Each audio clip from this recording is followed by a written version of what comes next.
Welcome to the interesting episode of Hollywood Home. Several performers and actors have tragically died while performing live on stage, often under dramatic or sudden circumstances. There have been several performers and actors who tragically died live on stage or in front of an audience, with some of these incidents even being caught on camera. These moments, often shocking and heartbreaking, have left a lasting impact on the entertainment world. Here are some notable moments. Be with us till the end of this, as this video is gonna be just more interesting. Like this video, it takes hours and hours for researching this kind of interesting topics for the lovely people like you. Let's get started.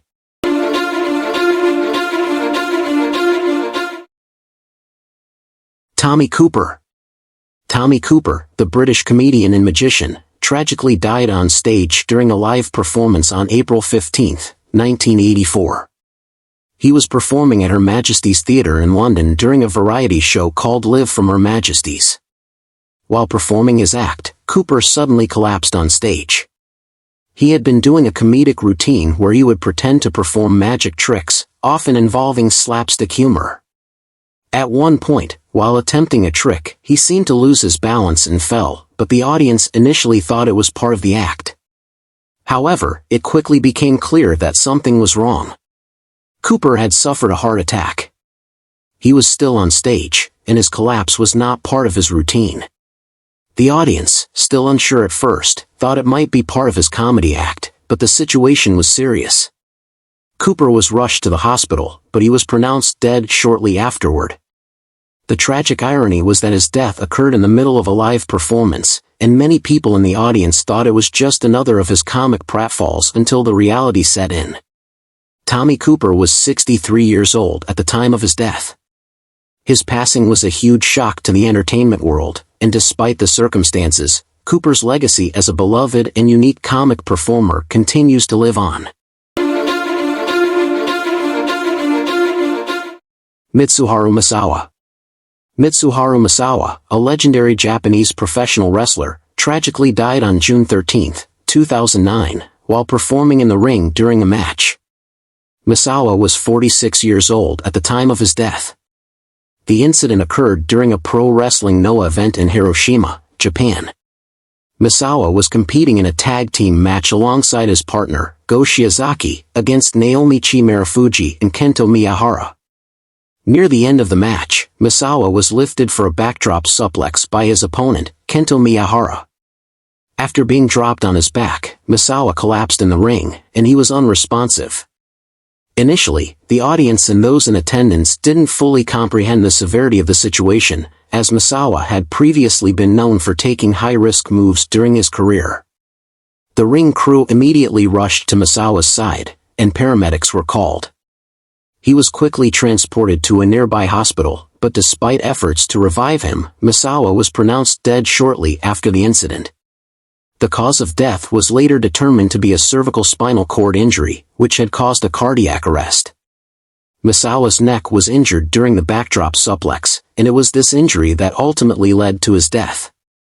His passing was a huge shock to the wrestling world, as Masawa was one of the most respected and influential figures in Japanese professional wrestling.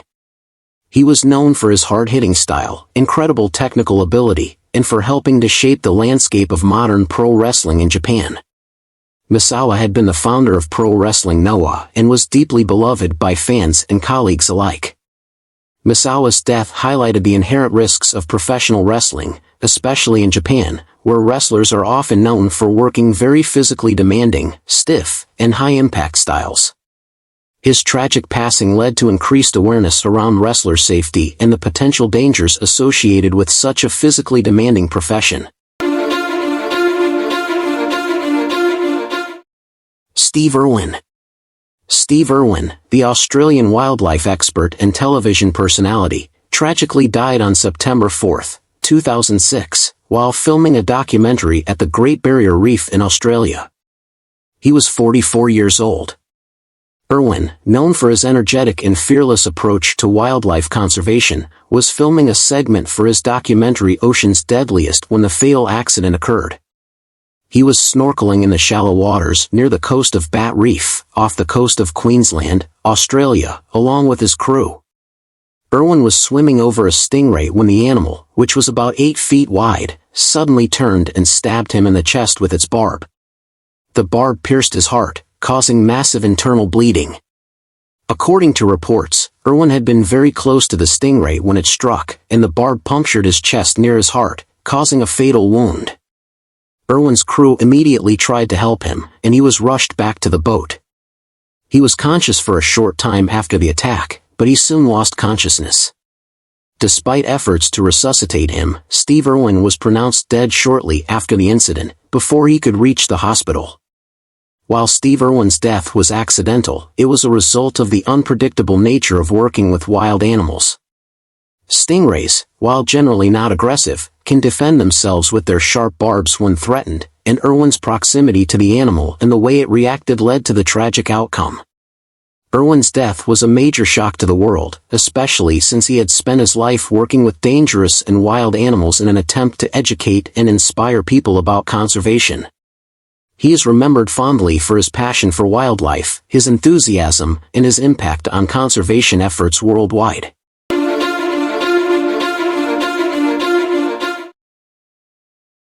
Karl Wallenda. Karl Wallenda, the famous high-wire artist and founder of the Flying Wallenda's circus troupe, tragically died on March 22, 1978, during a performance in San Juan, Puerto Rico. He was 73 years old at the time of his death. The incident occurred while Karl Wallenda was attempting to walk across a high wire stretched between two buildings. It was part of a publicity stunt for a circus performance, and Wallenda was performing the act without a safety net, which was typical for his daring high-wire performances. As Wallenda was crossing the wire, he lost his balance and fell approximately 120 feet to the ground below. The fall was fatal, and Karl Wallenda suffered fatal injuries. It was a devastating moment for the Flying Wallendas, a family of performers known for their death-defying stunts, and for the world of circus entertainment as a whole. Karl Wallenda's death marked the end of an era for the Flying Wallendas. He had been an icon of aerial acrobatics and high-wire acts, performing for decades without safety devices, an approach he believed added to the drama and thrill of the performance. Tragically, the very risk that had made him famous ultimately led to his untimely death. Karl Wallenda's passing was a stark reminder of the dangers involved in performing such risky stunts, and it also led to changes in safety protocols in some parts of the circus industry. His legacy lives on, however, through his family members who continued the Flying Wallenda's tradition and in the history of circus performance. Pedro Enrique. Pedro Enrique, a Brazilian circus performer, tragically died on March 21, 2022, during a performance in Maceió, the capital city of Alagoas, Brazil. He was 29 years old at the time of his death. Enrique was part of a circus troupe and was performing an aerial silks act, an acrobatic performance in which the performer uses long pieces of fabric, silks, to climb, twist, and perform various aerial tricks at great heights. During the performance, Pedro Enrique fell from the silks while performing a particularly challenging maneuver. The cause of the fall was not immediately clear, but eyewitness reports indicated that Enrique lost his grip or control while performing, and he fell to the ground from a height of several meters. Despite the efforts of medical personnel who were on the scene, Pedro Enrique suffered fatal injuries from the fall. His death was a devastating loss for the circus community. Like many circus performers, he had spent years training and perfecting his craft, and aerial silks is known to be an extremely difficult and dangerous discipline that requires great strength, balance, and skill. While the circus world has taken measures to improve safety, accidents like this still occur, underscoring the inherent risks of performing such stunts without proper safeguards in place. Pedro Enrique's passing highlighted the dangers of high-risk circus acts and led to an outpouring of grief and support from both fans and fellow performers. Valencia Prime. Valencia Prime, an American drag performer, tragically died on May 30, 2023, during a performance in Philadelphia. She was 25 years old. Prime was performing at the Lion's Den, a popular LGBTQ+ nightclub in the city, during a drag show. The incident occurred as she was on stage, where she suddenly collapsed while dancing. Initial reports suggested that she had been performing an energetic routine, and it appeared that her collapse might have been linked to an undisclosed medical condition or a sudden health issue, though the exact cause of her death was not immediately clear. Valencia Prime's death shocked the drag community and her fans, who remembered her for her vibrant personality, beauty, and passion for the art form. She had been a rising star in the drag scene, known for her performances, strong presence, and connection with the audience.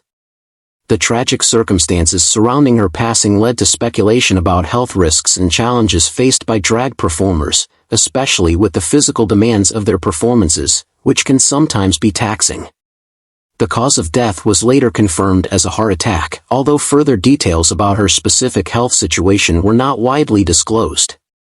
Her death was a profound loss for the Philadelphia LGBTQ+ community, and for the drag community more broadly, where she had made a mark through her work, talent, and advocacy. Prime's untimely passing sparked an outpouring of tributes from fellow performers, fans, and community members who celebrated her life and contributions to the art of drag.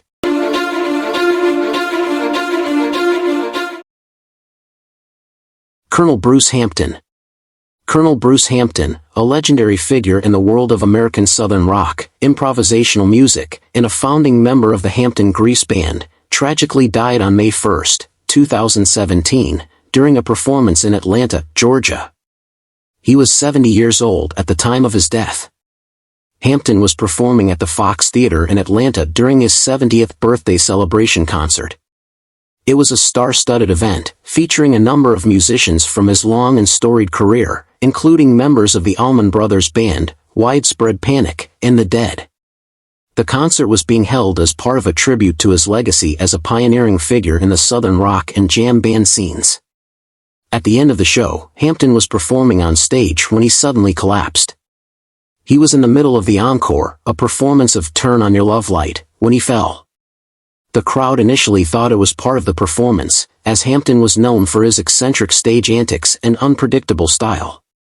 However, it became clear that something was very wrong. Hampton had suffered a heart attack. He was quickly attended to by medical professionals on site, but despite efforts to revive him, he passed away shortly after the collapse. His death, occurring while he was on stage and in the midst of a celebration of his life and music, was both surreal and poignant. It was as if Hampton's passing was part of his unpredictable, larger-than-life persona, blending his love for performance with his sudden and unexpected departure. Colonel Bruce Hampton's death shocked the music community, especially within the jam band scene, where he was a beloved and influential figure. He was known for his avant-garde approach to music, his collaborations with other iconic musicians, and his ability to blend rock, blues, jazz, and improvisation in unique ways. Hampton's legacy as a musician, bandleader, and mentor lives on, and his passing left a profound mark on the world of music. Barbara Welden. Barbara Welden, an American professional circus performer, tragically died on March 30, 2022, during a live performance at a circus event in Santiago, Chile. She was 36 years old at the time of her death. Welden was performing as part of the Circo de los Hermanos Gasca, the Gasca Brothers Circus, when the fatal accident occurred. She was an experienced aerialist, known for her aerial hoop, also called the lyra, act, where she would perform acrobatic stunts while suspended from a circular steel hoop. During the performance, something went wrong, and she fell from the hoop. Reports indicated that she fell from a significant height during a particularly complex move. Despite the immediate response from the crew and the circus staff, Barbara Welden succumbed to her injuries shortly after the fall. The circus community, both in Chile and internationally, was deeply shaken by her tragic death. Barbara Welden was known for her dedication and skill as an aerialist and had performed with various circus troupes around the world.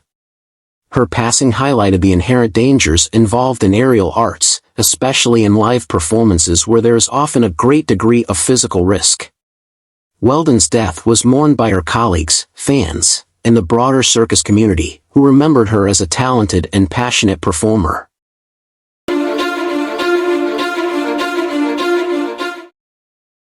Sib Hashian. Sib Hashian, the drummer for the iconic rock band Boston, tragically died on March 22, 2017, while performing on stage. He was 67 years old at the time of his death. Hashian was playing with Boston during a performance aboard a Rock Legends cruise, which was taking place in the Caribbean. While the band was in the middle of their set, Sib Hashian suddenly collapsed on stage. According to reports, he appeared to have suffered a heart attack. Despite immediate efforts to revive him, including CPR and medical attention from the ship's crew, he was later pronounced dead. Hashian was known for his work as the drummer for Boston's self-titled debut album in 1976, which became one of the best-selling albums of all time. He contributed to the band's signature sound and played on several of their successful albums, though he had left the band by the early 1980s. Hashian later rejoined the group for various performances and special events, including the Rock Legends cruise, which would tragically be the last performance of his career. His death was a shocking and sad moment for the rock music community, especially given that it occurred while he was performing the music he had loved and helped create. Sib Hashian's contributions to Boston's music, especially the iconic rhythm section, left a lasting legacy in classic rock. He was remembered fondly by fans and fellow musicians for his talent, good-natured personality, and passion for music.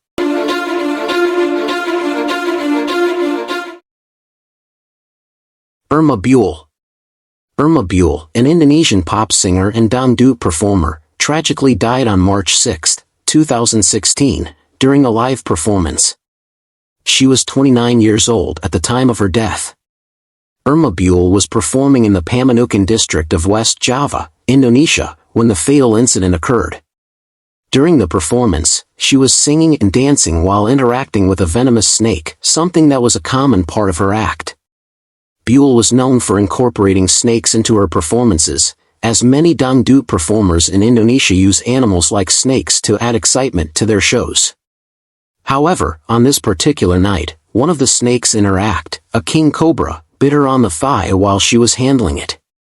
The snake, which had been brought on stage as part of her performance, delivered a venomous bite. The bite injected venom into Bule's bloodstream, and while she initially appeared to be in distress, she continued to perform despite the injury. Irma Bule did not seek immediate medical attention, and the venom from the snake bite began to take effect quickly.